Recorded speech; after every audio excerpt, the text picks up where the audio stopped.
Triangleface.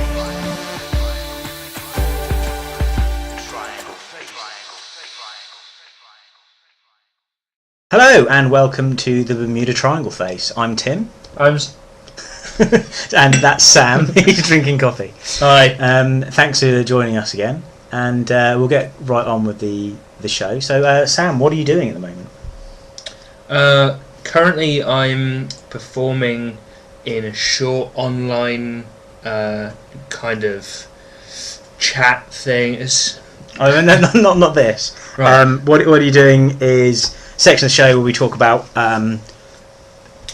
what are you watching at the moment, reading. It's just a review media of some kind. Is there anything you're watching or reading or I've got playing? you, Tim. Yes, one thing I'm doing at the moment is I'm reading the Wicked Years series of books by Gregory Maguire, based on the Wicked Witch of the West. Okay, so it's from the show Wicked, so this is like fitting in. No, it's not from the show Wicked. So that's what... The show Wicked was from the book. Ah, right, okay. So Get your references, you moron. All right, well, I don't know. You're telling me about it. So.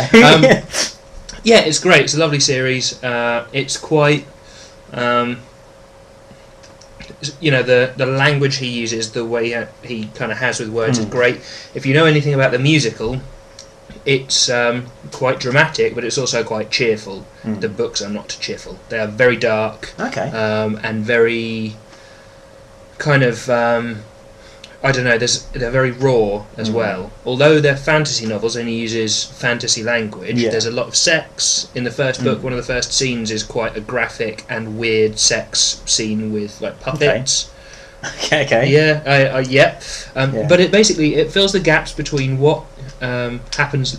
It's the first book of the four is the story of the Wicked Witch of the West, leading up to and including the point at which Dorothy Gale, swings into town, destroys her sister, and then comes and kills her.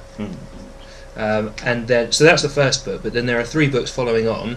One which is Son of a Witch, which is actually the life of a boy believed to be the witch's son, but there's no evidence of this. He doesn't know, and it's basically what happens to him in this kind of desolate, desperate, despairing life. And that again is really dark and quite depressing from his point of view, but also because it's got that fantasy element, it's also really interesting and enthralling, which is quite cool.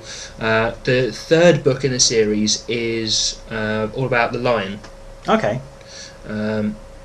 And that's quite cool because initially the conceit of that is that it's like flashbacks to his life, so he's interviewing someone, and as a result of him interviewing them, they ask him questions that mean that it's kind of his life. And there are other subplots around it as well that I won't go into because it will spoil things. But yes, that's a really interesting series of books. I'd strongly recommend it, and I think what's really good about it is that everything about the Wizard of Oz, like the Wizard of Oz, the movie, the first one, that's really musical, cheery, happy, clappy. Yes, there are dark bits, but it doesn't have the story element to it that isn't just, Well, there have been things like Return to Oz was kind of a bit darker, wasn't it, than the original. That had like do you remember the Wheelers? And things on wheels. That was kind of a bit creepy and stuff. And have you seen the more recent revamp, the Oz Great and Powerful, with the James Franco in it? There's kind of like how the wizard actually went to Oz in the first place. Obviously that was relatively light film. I wouldn't really call it dark, but there are a few scenes compared to the Wizard of Oz. It's much darker. I think there are a few scenes where he goes to places that have already been completely destroyed by the witch. Like he finds that girl made out of china. And like they're just everyone else has just been destroyed. But that's kind of come from, I feel like the darkness that's come. The darkness in that has come from these books. So these books are what kind of respawned the revamping of the Wizard of Oz. They were all written kind of 2006, 2007, 2008-ish, I think. And so that kind of gives you a bit of an idea of when they were. But I'm right in the middle of the fourth one, and a whole load of things right in the middle have just happened that have made me like, oh my god, that person's met that person, and they've seen this child again who they didn't know was theirs, who now they know is theirs, and this this person I thought was dead isn't dead, and that isn't a person that I thought they were, because they've been giving these spoilers away at the beginning, or these little teasers that made me think that person was this person, and they're not that person, they're this whole other person. That's amazing. So it's all kind of like been slowly building to the fourth book, which and there's these maps of the universe it's in, which are really intricate, and whole storylines of the lineage of families and religions that are built into it. 3 or 4 whole religions that loads about, like the unionist and the unnamed god. It's really quite clever, and it's actually got elements of real life in it, obviously. This book starts with the 4th book starts with Dorothy being back in the real world, being taken to like a major city, I think Chicago, I can't remember which one, and I think she's going there for treatment because she keeps talking about this mythical land. Sure. I mean, you get that thing in like Alice in Wonderland as well, isn't it? There's follow-ups to Alice in Wonderland where she's gone to a mental institution and stuff, or like an insane asylum because they think that she's got mad. And I think there's a series of games called Alice where you play Alice and she goes back into Wonderland. I think I've not played them, so I might be wrong on this, but I think that the idea of the game is she goes back to Wonderland to bring back evidence that Wonderland is real, so she can show people. Because they think she's crazy, and she wants to try and prove that she's not crazy. She can get out of the asylum. But I guess we still don't know whether or not she's crazy. I know. I think she's crazy because I think in the original, I think she is all a dream, isn't it? She falls asleep and then she wakes up at the end.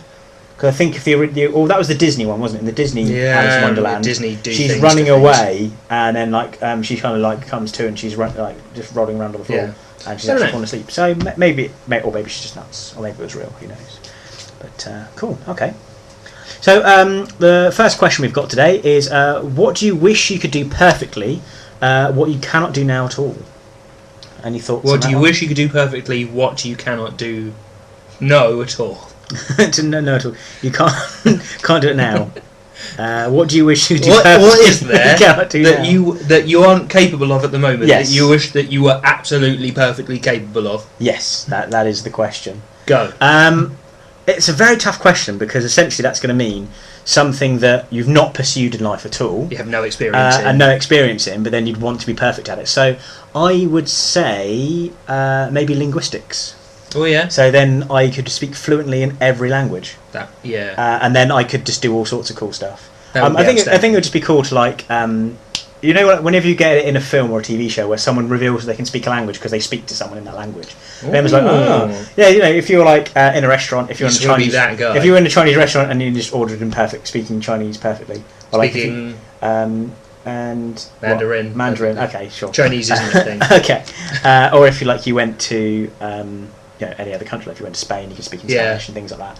I think that would be a cool skill, and also I suppose then that would open up loads of career opportunities because if you're a linguist, you could just say, okay, I'm a freelance translator, and you could just work for yourself, and people could send you books to translate for them and stuff. Man, that must be an easy life as well, because I happen to know this stuff already, so let me just tell you what it is. But that's. So you could just say, I think it'd probably be best you could do that and work for yourself and just say, I can speak any language, and you can pay me to translate stuff for you. And do you know what it's like? Why don't you use Google Translate? But it's I suppose you could. That's not going to be perfect, is it? I just ruined your whole perfect life. Well, you know what it makes me think of? There's always like a scene in a film where somebody's like hunting down some sort of ancient truth of something. Like it's normally like I don't know, things like Da Vinci Code and things like that, and they'll find some sort of artifact. It's like, we can't translate this language. Let's go take it to some sort of expert at a university. And there's some guy who has knows all of the words. And they come and it's like, come show me your text. It'll take me a few days to translate. I could be that guy. I could get a bigger beard. And wear my glasses more, and I'll get some rounded glasses instead of square ones. Yes, and you could wear a mismatched jacket and trouser combination with a jumper underneath. Yeah, so ideal. I could be that guy. Or I could be the guy that shows up in restaurants. Yeah, so either or, both be cool. How about yourself? What would you reckon you would want to do perfectly? I'd probably want gymnastics. Okay, it's a strange jump. But I know, but it'd be cool to be able to do it. Yes, but no, that'd be cool though, because if you don't do any gymnastics now, you'd just be perfect at gymnastics. Yeah. The whole point of this is that I guess the question isn't what do you wish you could do perfecly, having trained for years and years. No. I want to be able tomorrow to be a gymnast, because I can't. I don't know. I guess it's come from the fact that I feel restricted all the time about the fact that I can't touch my toes. Like, by that I mean I can't reach past my knees. I'm the unflexiblest, least jumpy. Like, I feel when doing exercise-based things like I'm physically restricted by my lameness. And I guess that would change that, and it would be kind of cool to be able to, because I guess with that comes general physical awareness, the ability to dance, and I'm not exactly the smoothest of people when dancing, and just like how cool would it be to do a backflip? Yeah, just be able to do whatever. Because again, it's another thing we've got a career path. Then you can actually go and be a gymnast. Yes. So that's things you could do. That is things you could do. Things you could do. It's an interesting question because it has the little disclaimer at the end of that you can't do it at all now. So I can't do a forward roll. Have a think about that question yourself. Maybe post some comments in the comment section of what you would like to do. And can you give us some more questions as well for future episodes? That'd be great. Okay, now we're on to our what if section of the show. So this week's what if is, I don't know why I said weeks, it's not like it's a weekly show. This time's what if is, what would you do if there were a zombie apocalypse? That's not a what if question. What would you do question? Yeah, what would you do if? That's a what would you do if? What if there was a zombie apocalypse? Okay, a what if question. And what if there was a zombie apocalypse? Is it what would you do if is normally the thing? Oh, is it? Yeah. Oh, I didn't know that. Yeah, what if it's your show. Okay, what if a zombie apocalypse happened? What if a zombie apocalypse? Yeah, what if a zombie apocalypse? Well, see, I used to have this perfect plan in my last... We've just moved house. So in my last house I had this perfect plan where we lived in a block of flats, but it was above a high street that was right next to Marks and Spencer's. We were 3 floors up. There were locked doors. There were 2 or 3 locked doors on the way up the stairs to get to our front door. We'd be able to barricade it like a bitch. It would have been perfect. So we would be able to get in through the roof into Marks and Spencer's. There's a generator on the roof of Marks and Spencer's, so we would just need fuel to keep that going. So we will have frozen food and a big supply of it, and we'll make sure it doesn't get raided and pick up as much as possible. Use the generators to heat and fuel our house. And the other things that I had were for scavenging. Where I'm a drummer, I have cymbals that I can use as kind of snatch shields, like a Captain America shield. Yeah. So I'd be able to kind of make a round arm shield, and then use the fat end of my pool cue as a baton. Okay. And I'm ready. I'm zombie ready. I can, and they're really sharp, those cymbals. So you've got head removal gear. You've got head cave gear, you've got personal safety gear, and so I'd have the industrial bins kind of blocking the fire exit from, there's a bank there and then there's our front door, so we put those in place, and then I'm looking out over the high street. I've got good visibility all around. So you can see if there's a horde or if there's nothing, and then if needs be you can go over into other shops. It's high up enough not to be noticeable. So what would you actually do now then, since you're no longer living there? I don't know. Because we're in a really busy area on the ground. The other thing I'm thinking of is that would be fine if you were at home. What if the zombie apocalypse... Thanks for that. What if the zombie apocalypse happened and you're at work or something? Yeah. Or, you would have to start there. I work in a place that has lots of vaults. Yeah, so you'd probably be okay there. And an almost endless supply of cash. I would think... realistically, what I would do if there was a zombie apocalypse was I would say the best thing to do is get somewhere safe immediately. So get into a place where you can hold up for a short term, and then worry about long-term plans a bit later after the initial wave has gone.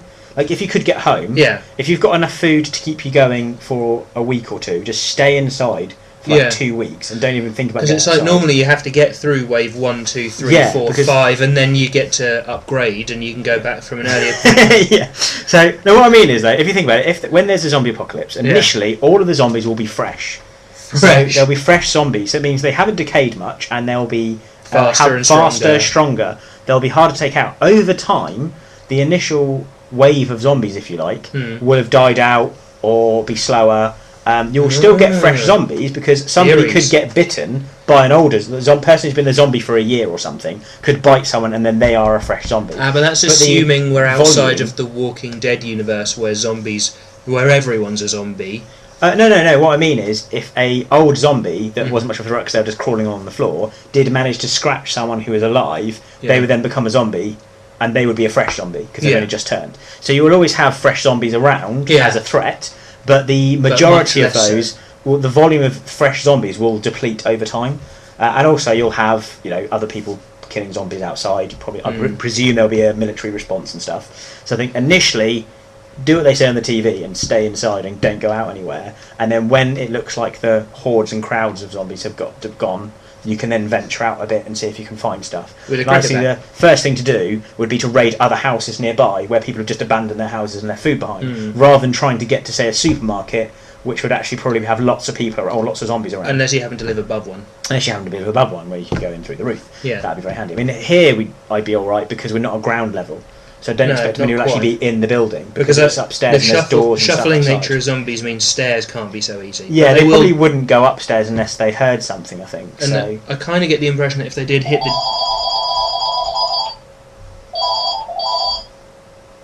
It's happening. Okay, it's gone. Yeah, so it's... staying inside, I think, would be the best way to start. And then you can venture out when it's safer. It will always be unsafe, but you would probably have to wait your time. Fun game. Yeah. Which this is for everyone. There was a thing on Facebook a little while ago where they said, if you go to your homepage, it would refresh like friends on the left-hand side of your screen. I don't think it does it anymore. It's like, have you spoken to these 5 friends recently? And they're like, look at those 5 people, and there'll be your zombie survival team. It's a nice idea, but I don't think I'd have a family member, a work colleague, and a friend, all at the same place at the same time. It's not likely to happen. And I was actually in the lift in Asda the other day, and there's random people in the lift. I was thinking, what if there's a zombie apocalypse like right now? This would be my survival team. These are my people. Yeah. So that pregnant woman, this old fat guy. Yeah, and then like 2 kids. Yeah. So next time you're in like a big lift, like the one at IKEA or the one at Asda or something, have a think, look around the lift, and just think, what if that was your zombie survival team? How would you do? Yeah. How and what would you use? Yeah. Sometimes you think that guy looks pretty hench. He'll probably be in charge. Or at least he'll be the muscle. Yeah, or he'll be in charge for the first 2 episodes. Yeah. And like you say, you might have like a woman with a pram and like a young baby. You would have to look after the baby as well as a group. Or abandon it if it's the right decision. Yeah. Okay. Controversial stuff. Anyway, have a think about that. Maybe post some comments in the comment section about how you found that and what your zombie survival team was like. And don't forget to post some more what if or what would you do if questions for the next show. Okay, well, thanks for watching. Thanks for joining me today, Sam. You're welcome. And we'll see you next time. Peace out.